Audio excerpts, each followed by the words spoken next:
अब पुण्यात्माओं आपके ऊपर रहम किया दाता ने, और अब भी नहीं पहचानोगे इस गंदे लोक को, क्योंकि एजुकेशन आपके पास है, इतना समझदार आपको बना दिया है कि आप आसानी से अपना भला और बुरा खूब सोच सकते हैं। और सदग्रंथों में प्रमाण परमात्मा की ये दास आपके रूबरू कर ही रहा है, जो आज तक के ऋषि महर्षि मंडलेश्वरों को ये नहीं प्राप्त हुए। तो सबसे पहले केवल परमात्मा थे, सत्य पुरुष थे, अविनाशी परमात्मा कबीर भगवान थे। उस परमेश्वर का ओरिजिनल नाम जो है कबीर देव है। वेदों में उसे कबीर देव कहते हैं, और हम अपनी मातृभाषा में उसे कबीर कहने लगे। कबीर देव माने साहब परमेश्वर, और कुरान शरीफ के अंदर उसी परमात्मा को अल्लाह कबीर कहते हैं। अल्लाह अकबर, अकबीर ये अपभ्रंश शब्द है, अल्लाह कबीर है। अल्लाह माने परमात्मा, साहब कबीर माने कबीर। ऐसे ही उस परमात्मा ने सबसे पहले ऊपर का अकय लोक रचा, जिसको अनामी लोक भी कहते हैं, और उसके पश्चात परमात्मा ने नीचे के 3 लोक और रचे, और प्रत्येक लोक में परमेश्वर ने अपने ही भिन्न भिन्न रूप बनाए, और प्रत्येक लोक के अंदर एक बहुत बड़ा गुम्बद है, बहुत बड़ा सुंदर एक मंदिर नुमा स्थान है। उसके बीच में परमात्मा ने अपना तख्त बनाया है, सिंहासन बनाया है, उसके ऊपर वो विराजमान है। सिर पे मुकुट है, ऊपर श्वेत छत्र है, और परमात्मा के प्रत्येक लोक में परमात्मा की बॉडी का जो लाइट है, परमात्मा के शरीर का जो शरीर प्रकाश है, उसमें प्रत्येक लोक में अंतर है। सतलोक के अंदर परमात्मा के कबीर परमेश्वर जी सत्य पुरुष के एक रोमकूप में जैसे छिद्र है बालों का, इसके करोड़ सूर्य मिला दे, करोड़ चंद्रमा, इतना नूर है पूरी बॉडी का। यानी एक रोमकूप का इतना है तो पूरी बॉडी का कितना होगा, ये हिसाब लगाएं। और उसके बाद ऊपर अलख लोक है, उसके अंदर परमात्मा के ऐसे सिंहासन पर विराजमान है, और वहां उनके शरीर की जो शोभा है वो एक रोमकूप में अरब सूर्य और इतने चंद्रमा दोनों मिला दे तो भी परमात्मा के एक रोमकूप की जो रोशनी है वो तेज है। उसके बाद अगम लोक है, अगम लोक के अंदर परमात्मा के एक रोमकूप की रोशनी खरब सूर्य के तुल्य है। एक रोमकूप की सारी बॉडी की कितनी होगी आप हिसाब लगाएं। उसके बाद जो अकय लोक में परमात्मा विराजमान है, तो उनके एक रोमकूप की जो रोशनी है शंख सूर्य, नील पद्म शंख सूर्य जितने प्रकाश है।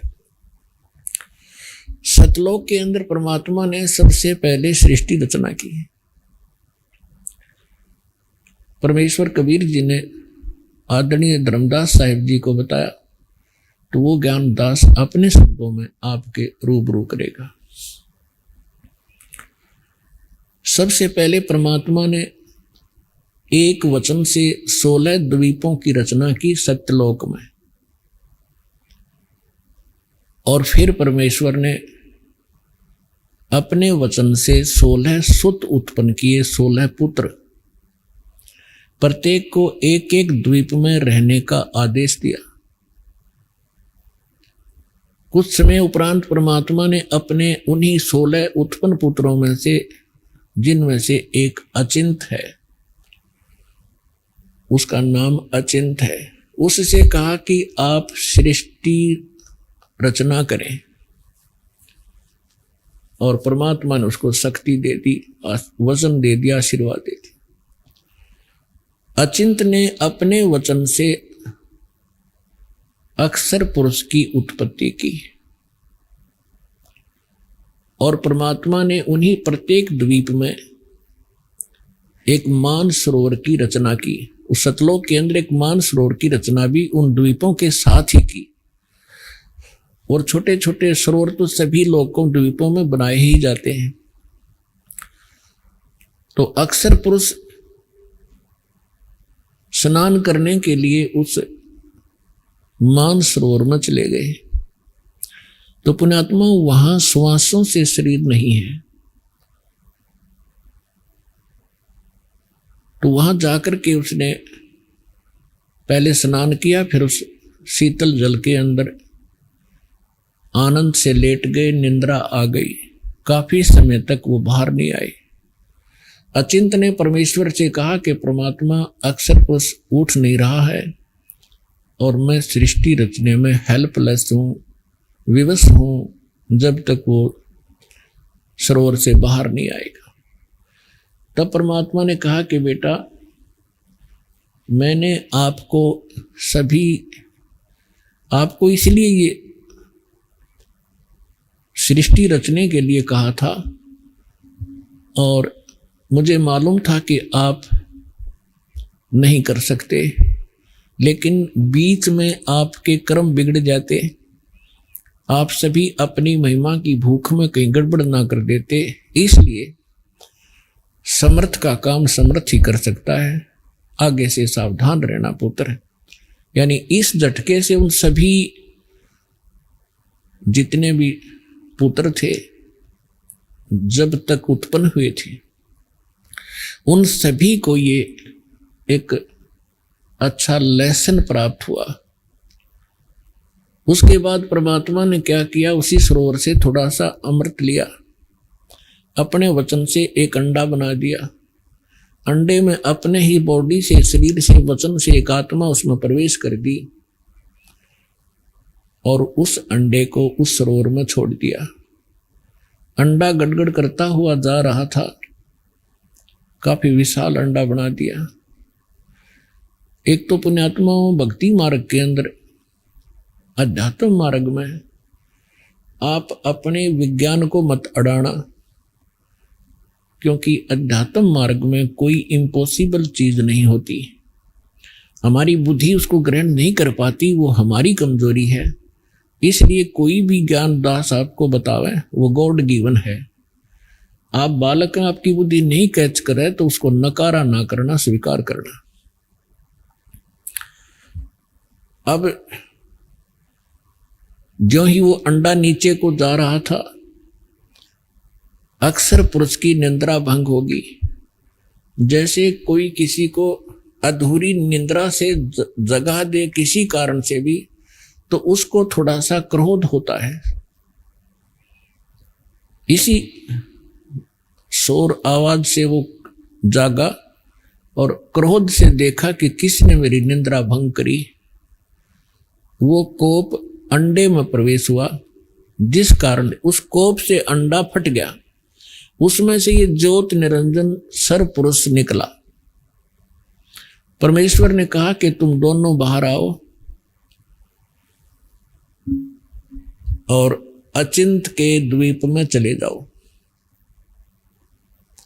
अक्षर पुरुष और सर पुरुष ये दोनों आज्ञा का पालन करके अचिंत के द्वीप में चले गए। उसके बाद परमेश्वर सत्य पुरुष ने, कबीर जी ने अपने वचन से हम सभी आत्माओं की रचना की और हमारे लिए सबके अलग अलग महल बनाए, सुंदर द्वीप बनाए, बहुत लंबे चौड़े, और पूरे सतलोक को सदाबहार वृक्षों से युक्त कर दिया। और वहाँ का जो मटेरियल है, वहाँ के जो पदार्थ हैं, बहुत ही स्वादिष्ट और कभी नाश न होने वाले, कभी समाप्त न होने वाले हैं। फिर क्या हुआ, कुछ दिनों के बाद इस ज्योत निरंजन के अंदर एक खरपतवार पैदा हुआ, खुरापात। इसने क्या विचार किया कि हम 3 जने एक द्वीप में रह रहे हैं और सभी जितने हमारे भाई हैं वो अन्य भिन्न भिन्न द्वीपों में रह रहे हैं। तो उसने क्या अपनी बुद्धि से सोचा, उसने तप शुरू किया। जब 70 युग तक तप कर लिया तब परमात्मा ने पूछा कि ज्योत निरंजन आप क्यों तपस्या कर रहे हो, किस चीज की आवश्यकता है तुझे। ज्योत निरंजन ने यानी सरपुरुष ने कहा कि प्रभु पिताजी, ये द्वीप मेरे लिए थोड़ा स्थान है, मुझे अलग स्थान दीजिए। तो परमेश्वर ने उनको 21 ब्रह्मांड दे दिए। जैसे एक धनी पिता अपने पुत्र को अलग से 21 यानी कुछ प्लाट दे देवे, ऐसे समझो। उन 21 ब्रह्मांड को पाकर के ये बड़ा प्रसन्न हुआ। उन प्लाटों को देख देख कर फूला नहीं समावे। फिर इसके मन में आया कि इसमें कुछ रचना भी करूं। उसके लिए फिर ये भिखारी, इसने फिर से तपस्या की। जब 70 युग दूसरी बार तपस्या कर चुका तब परमेश्वर ने पूछा कि क्या मांगता है अब तू, जो मांग रहा था तुझे दे दिया। तब इसने कहा कि परमात्मा है पिता, कुछ सृष्टि रचने की सामग्री प्रदान करें ताकि मैं कुछ रचना करूं।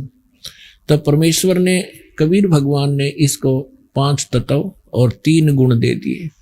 अगले बेटा तू खेल खिलौनों से। इसने ये 21 ब्रह्मांड परमात्मा ने सतलोक के एक कोने में बाहर कर दे दिए इसको। जैसे एक अपनी राजधानी दिल्ली है, एक तो मेन बाजार आदि का स्थान है, एक बाह्य दिल्ली जिसमें विलेज क्षेत्र आता, गांव का ग्रामीण क्षेत्र है। ऐसे इसको बाहर की तरफ 21 प्लाट दे दिए। फिर इसने सोचा कि इसमें कुछ जीव हों, कंस्ट्रक्शन भी कर ली और अकेले का मन नहीं लगता, कुछ आत्मा प्राप्त करूं। और पुण्यात्माओं, हम क्यों फंसे यहां, हमने क्या गलती करी। जब ये तपस्या कर रहा था, कभी इस पैर, एक पैर पे खड़ा होता था, कभी दूसरे पे खड़ा होता था। हम इसकी इन अदाओं पर फिदा हो गए और हम परमात्मा को भूलकर जो सर्व सुख हमें दे रहा था इस पर आसक्त हो गए। और पुण्यात्माओं, ये रोग आज भी हमारे अंदर विद्यमान है, जिस रोग से हम मार खा चुके हैं। जैसे एक हीरो या हीरोइन अपनी रोजी रोटी के लिए अटपट करते हैं, वो चटक मटक करते हैं, कलाबाजी करते हैं। और ये भोले बच्चे, युवा वर्ग, उनका ड्रामा देख के, उनकी एक्टिंग देख करके उन पर आसक्त हो जाते हैं। ये मेरा फेवरेट हीरो है, ये मेरी फेवरेट हीरोइन है। तो यह बुद्धि हमारी वहां से चली थी, बुद्धि भ्रष्ट हुए हम। अब यहाँ कोई बरवाला में आ जावे कोई अभिनेता, इन जवान बच्चों को देखे उड़ा कितनी भीड़ लग जाएगी। और 1 किलोमीटर खड़े खड़े देखेंगे, देखो खड़ा स्टेज पर, वह खड़ी, लेना एक ना देने दे, धक्के खा आ जाए। वो अपनी रोजी रोटी के लिए बकवाद करते हैं और ये उनके आसक्त हो गए। तो ये रोग हमारा वहां से लगा था। तो उस समय हम अपने मालिक ने भूल गए, इसकी तरफ देख बहुत आसक्त हो गए। परमेश्वर ने बहुत बार आकाशवाणी की कि बच्चों तुम मस्त रहो, इसकी क्रिया पर ध्यान ना दें। हम ऊपर से तो सावधान हो गए पिता की आकाशवाणी सुनकर, लेकिन अंदर से उसके प्रति हमारी कसक विशेष बनी रही। वो अंतर्यामी है, वो जान गए कि ये प्राणी अब यहां रहने के योग्य नहीं। जो उस ज्योत निरंजन की रेंज में थे और जो उसको देख रहे थे वो सभी आसक्त हो गए। और असंख्यों। तो फिर उस ज्योति निरंजन ने फिर तप शुरू किया। जब 64 युग तक इसने तप कर लिया, तब परमेश्वर ने पूछा कि भाई तूने जो मांगा था वो सारी वस्तु दे दी, अब क्यों हट कर रहा है, अब क्या चाहता है? तब इसने कहा पिताजी मुझे कुछ आत्मा दे दो, अकेले का दिल नहीं लगता। परमेश्वर ने कहा कि भी देखो 64 युग तूने तप किया, तीसरी बार इसकी प्रतिफल में और तुझे दे सकता हूं, प्लाट कितने ले ले ब्रह्मांड, पर आत्मा नहीं दे सकता। ये मेरा अंश है, मेरी वचन से उत्पन्न हुए हैं, ये मेरी आत्मा है, मेरे शरीर से निकली है। अपन आत्माओं, आप किसी माई बहन से पूछकर देखना। वैसे तो परमात्मा की वाणी में लिखा है कि पिता को पुत्र या पुत्री संतान बहुत प्रिय होती है, बालक, लेकिन मां को उस पिता से भी 100 गुना ज्यादा प्रिय होते हैं बच्चे, ये स्वाभाविक है। तो इसी प्रकार उस परमात्मा के हम बालक हैं, हम उसकी बॉडी से निकले हैं, उनका एक विशेष लगाव है हमारे से, लेकिन हम बच्चे हैं, बच्चे वाली बातें करते रहते हैं। लेकिन किसी भी बच्चे पर आपत्ति आती है तो माता पिता कितने दुखी होते हैं वो वही जान सकते हैं। तो कहने का भाव ये है कि जब उसने 64 युग तप किया तो परमात्मा ने कहा भाई आत्मा तुम्हें जो नहीं, और प्लाट ले ले, कितने ब्रह्मांड ले सकता है। फिर परमात्मा ने कहा एक शर्त है, यदि कोई आत्मा स्वयं आपके साथ जाना चाहते हो तो वो जा सकते हैं। तो पुण्यात्मा युगकाल भगवान हमारे पास आया, जितने भी यहाँ चीटी से लेकर हाथी तक, रंग से लेकर राजा तक, ब्रह्मा विष्णु महेश तक और दुर्गा तक, जितने भी ये देव हैं, ये सभी हम इस काल के जाल में वहां ऐसे फंसे।